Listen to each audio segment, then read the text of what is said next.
Ele foi o soldado mais condecorado da história dos Estados Unidos.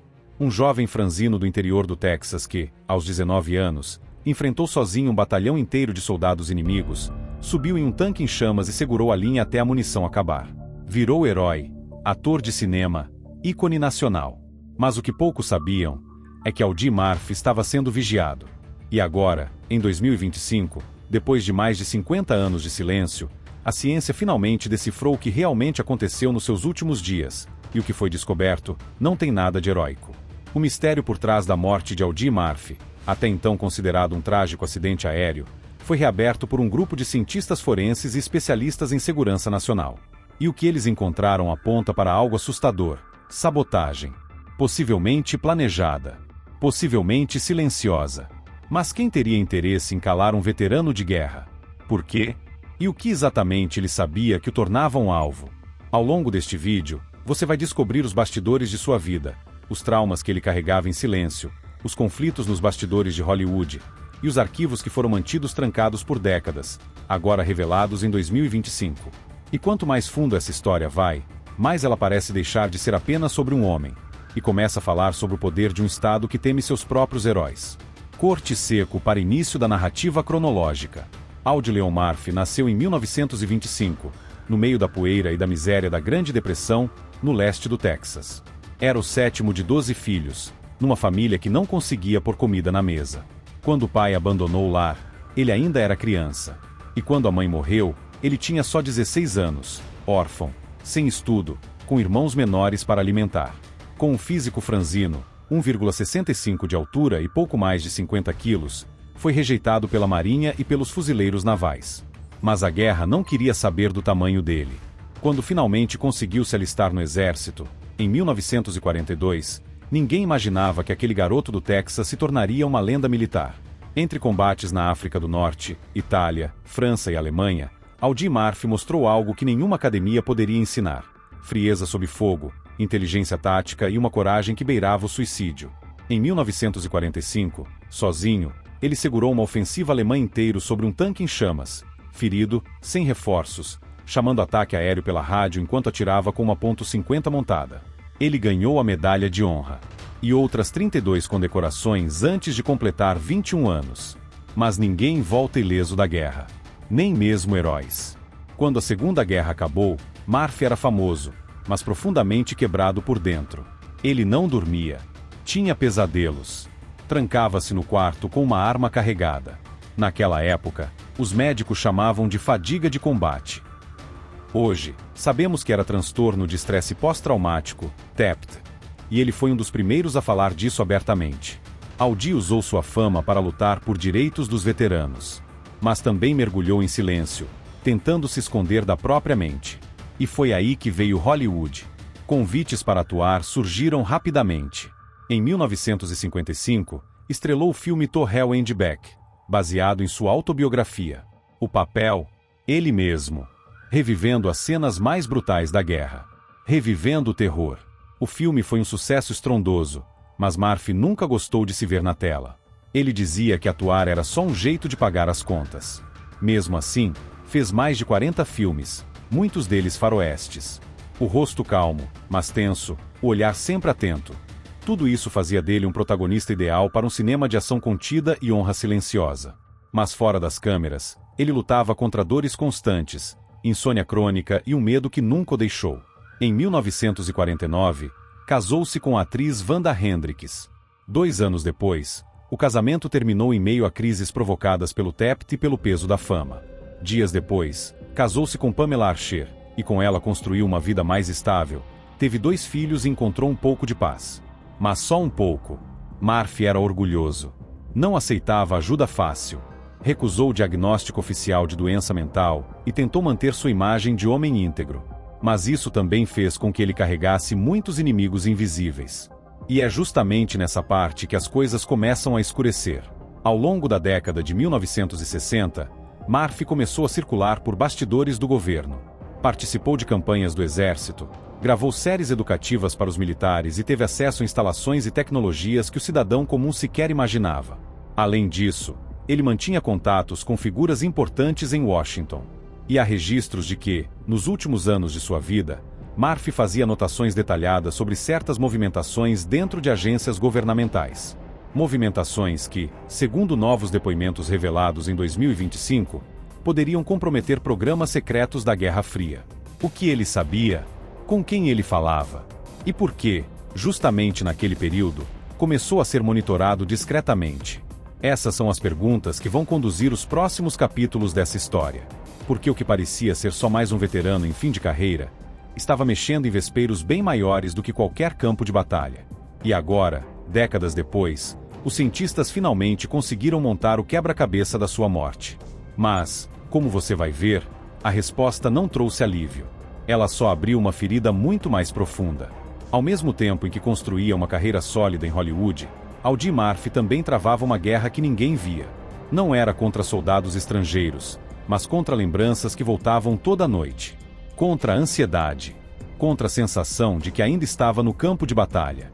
Durante os anos 50, enquanto estreava faroestes de sucesso, sua vida pessoal oscilava entre tentativas de normalidade e momentos de colapso emocional. Sua segunda esposa, Pamela Archer, foi uma âncora silenciosa. Ele confiava nela. Com ela, teve 2 filhos, Terry e James. Era o tipo de vida que ele nunca teve na infância: família, casa, estabilidade. Mas mesmo isso não era suficiente para abafar o ruído dentro da mente dele. O Tapted de Murphy não se limitava a pesadelos. Ele trancava-se em quartos de hotel com uma arma ao lado da cama. Evitava multidões. Tinha acessos de raiva. À época, ninguém sabia como lidar com aquilo, e ele mesmo se recusava a se ver como um doente. Em público, era o herói calado. Em casa, muitas vezes, era uma bomba relógio prestes a explodir. É nesse ponto que a história começa a tomar outro rumo. Durante a década de 1960, Murphy não apenas continuou atuando, ele começou a se envolver em projetos ligados diretamente ao exército.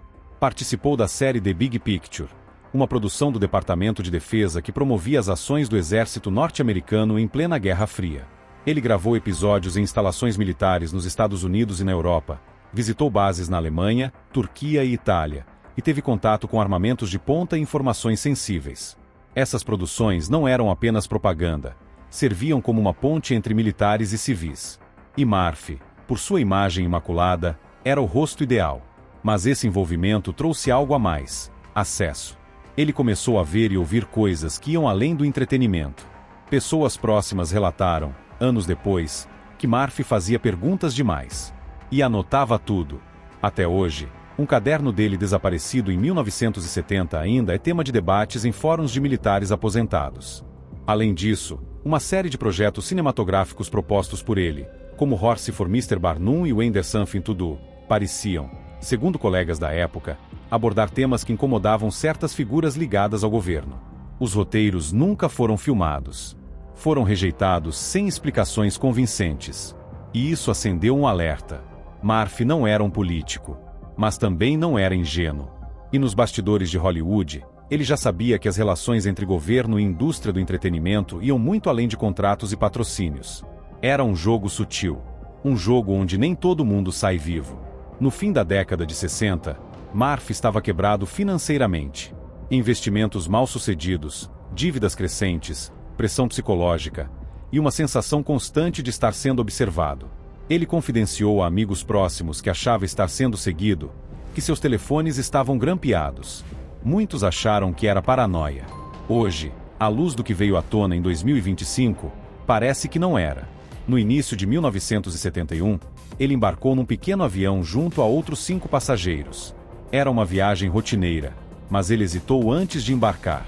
Chegou a dizer, em tom meio sério, meio sarcástico: "Se esse voo não me derrubar, acho que nada mais derruba." 3 horas depois, a aeronave caiu em uma área montanhosa da Virgínia, matando todos a bordo. As investigações da época culparam o mau tempo e erro do piloto. Mas nada foi dito sobre o fato de que o avião voava perigosamente baixo, ou sobre os destroços estarem espalhados de maneira incomum, ou sobre o sumiço de partes específicas da fuselagem. O caso foi encerrado rapidamente, sem autópsias públicas, sem reconstituições, sem segunda opinião.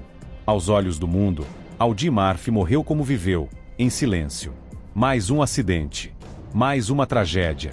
Mas a partir de 2025, essa versão começou a desmoronar. Por mais de meio século, o acidente aéreo que tirou a vida de Audie Murphy permaneceu envolto em silêncio. Para o público, foi apenas um fim trágico para um herói de guerra. Para a família, uma ferida que nunca cicatrizou. Mas para um pequeno grupo de cientistas forenses, engenheiros aeronáuticos e ex-militares aposentados, o caso nunca esteve encerrado. Em 2023, uma equipe independente começou a revisitar o acidente, impulsionada pelo avanço em tecnologias de imageamento tridimensional, análise de impacto e, principalmente, pelo acesso a documentos desclassificados do governo norte-americano. O objetivo, segundo eles, era simples: verificar se ainda havia algo que a ciência pudesse explicar melhor ou revelar. Eles começaram pelos destroços do avião, armazenados há décadas em um depósito em Fort Hooker, no Alabama. Com scanners de precisão milimétrica e softwares capazes de reconstruir simulações dinâmicas em realidade aumentada, os especialistas detectaram um padrão incomum nas falhas estruturais. O sistema de comando da aeronave havia sido comprometido por uma intervenção externa. Mais especificamente, cortes em cabos de controle, incompatíveis com danos causados por colisão ou impacto. Eram cortes limpos, direcionados, cirúrgicos. E mais, feitos antes da queda. Ao mesmo tempo, relatórios internos da FAA, a agência que regula a aviação civil nos Estados Unidos, mostravam inconsistências nas transcrições das comunicações do piloto. A gravação original nunca foi tornada pública, mas os investigadores conseguiram um trecho recuperado de backup, nunca divulgado. Nele, o piloto soa confuso e, em certo momento, diz: "Estamos perdendo o controle. Isso aqui não faz sentido. Repito, não faz sentido." Essa frase nunca apareceu no relatório oficial. As suspeitas aumentaram quando um dos mecânicos que trabalhou na manutenção do avião, já aposentado e em estado terminal, concordou em dar um depoimento gravado em vídeo. Nele, afirma que o equipamento havia sido requisitado por um grupo externo de inspeção 3 dias antes do voo, algo extremamente incomum. Segundo ele, 2 homens que não eram da aviação passaram horas com acesso irrestrito ao hangar. Nenhuma documentação formal foi emitida sobre essa visita. Esse foi o estupim. A partir daí, uma onda de ex-agentes, ex-técnicos e até ex-membros das Forças Armadas começaram a confirmar, em off, o que por décadas era apenas teoria: Murphy estava sendo vigiado. E, segundo alguns, ele sabia demais. Um desses nomes, que se identificou apenas como Whistler 49, entregou documentos autenticados com datas, locais e nomes de operações secretas em que Murphy teria tido contato indireto. Um dos arquivos mencionava algo que hoje é considerado um dos maiores segredos da Guerra Fria: o Projeto Helix, um programa de infiltração em roteiristas e diretores de Hollywood com o objetivo de moldar a opinião pública sobre guerras, tecnologia e segurança nacional. Murphy, ao atuar em produções militares e ao manter amizade com figuras dentro do Pentágono, pode ter cruzado informações que, isoladas, pareciam inofensivas. Mas, juntas, montavam um quadro perigoso. Ele teria descoberto que certos filmes não apenas colaboravam com o governo, mas serviam como veículos disfarçados de propaganda e encobrimento de operações reais. A tese final dos investigadores é perturbadora. Murphy pretendia publicar um segundo livro de memórias. Um manuscrito parcial, encontrado entre os pertences da família, fazia menções vagas a atores que jogam dos 2 lados e diretores que respondem a chefes invisíveis. O estilo era ambíguo, mas para quem conhece os bastidores daquela época, era claro: ele estava se referindo a uma rede de controle por trás do entretenimento. Poucos dias antes de embarcar naquele voo final, Murphy tentou marcar uma reunião com um jornalista do Washington Post, não para falar de cinema, mas de documentos sensíveis. O encontro nunca aconteceu, e esse jornalista, à época, relatou que recebeu um aviso de alguém do governo para não insistir em contato com Murphy. Quando todas essas peças se encaixam, surge um retrato desconfortável. Audie Murphy, o herói nacional, o símbolo da bravura americana, pode ter sido executado em silêncio. Não com uma arma, não diante de testemunhas, mas sabotado, derrubado no meio de uma floresta, sem deixar rastros evidentes. E talvez o mais cruel, com sua imagem mantida intacta, justamente para não levantar suspeitas. A pergunta que resta é: por quê? Por que um veterano respeitado, com a confiança do público, teria que ser silenciado? As respostas completas talvez nunca venham, mas o que foi descoberto em 2025 muda tudo. Não foi acidente, não foi fatalidade, foi decisão. E o que isso diz sobre o mundo que celebrava Murphy, ao mesmo tempo em que o eliminava pelas costas? A história de Audie Murphy, por décadas contada como uma jornada épica de bravura, glória e tragédia, agora ganha uma nova camada, e talvez a mais dolorosa de todas. A descoberta de que sua morte pode ter sido cuidadosamente planejada, e não um acidente, não apenas abala a imagem que o público tinha de sua trajetória, como coloca em xeque os limites entre heroísmo e poder. Quando os dados da reinvestigação foram publicados oficialmente em janeiro de 2025, a primeira reação veio da própria família Murphy. Os filhos de Audie, Terry e James, que cresceram sob o peso de um sobrenome lendário, jamais imaginaram que as feridas abertas em 1971 seriam reabertas tão brutalmente. Terry Michael Murphy, hoje com mais de 70 anos, declarou em uma coletiva discreta no Texas: "Meu pai não morreu pela pátria. Ele foi descartado por ela. E agora queremos respostas." James, o mais novo, foi ainda mais direto. "Se ele tivesse morrido em combate, aceitaríamos. Mas essa morte foi uma emboscada em tempos de paz. Isso não é aceitável para ninguém que ama a verdade." A família entrou com um pedido formal para reabrir a investigação criminal, agora com base nas novas evidências técnicas e testemunhais. Mas, até o momento, o governo americano ainda não se pronunciou oficialmente sobre o conteúdo do relatório independente.